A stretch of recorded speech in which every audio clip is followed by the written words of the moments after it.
Now, the American Gunsmithing Institute presents another instructional video on firearms design, operation, maintenance, and repair. Maybe. Some people buy it, obviously. Mystery cheese.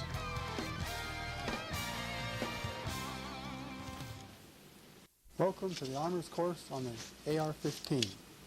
This particular gun is made by Colt, and it's a very early sample, and they've changed quite a bit. The gun and its designer have a rather interesting history.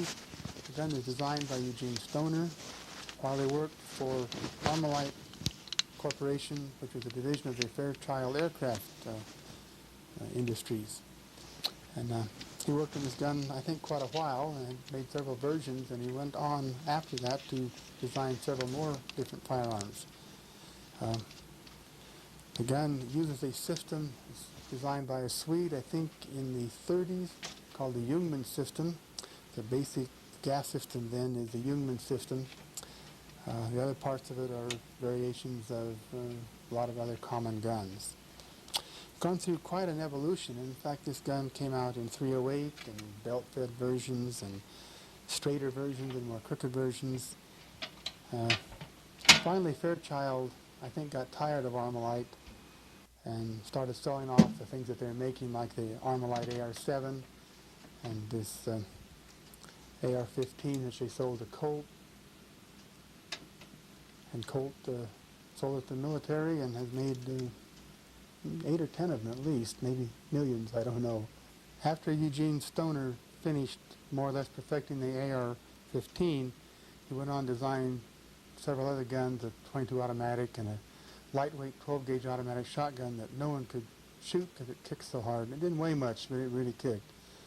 And then he went on to perfect this design and brought it out through the Armalite Corporation as an Armalite AR-18 or 180, the 180 being the semi-automatic version.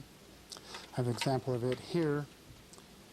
This is the American-made one, and it is actually quite a bit of an improvement over the AR-15.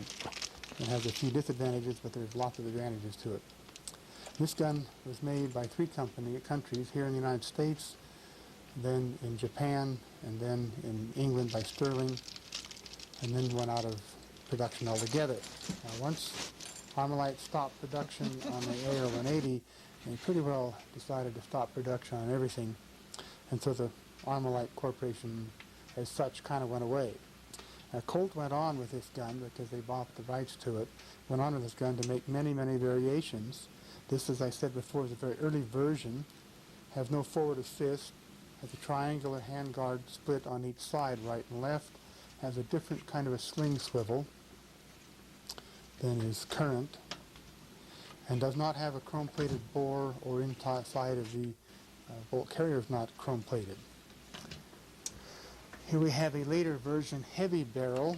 It has a forward assist, different sling swivel, and this is a short or fairly short version. This also has a faster, much faster rifling twist and handles a heavier bullet much better. In fact, it handles it quite well.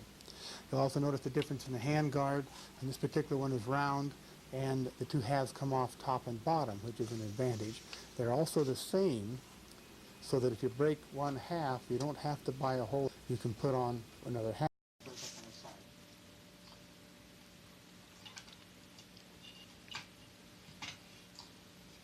So good.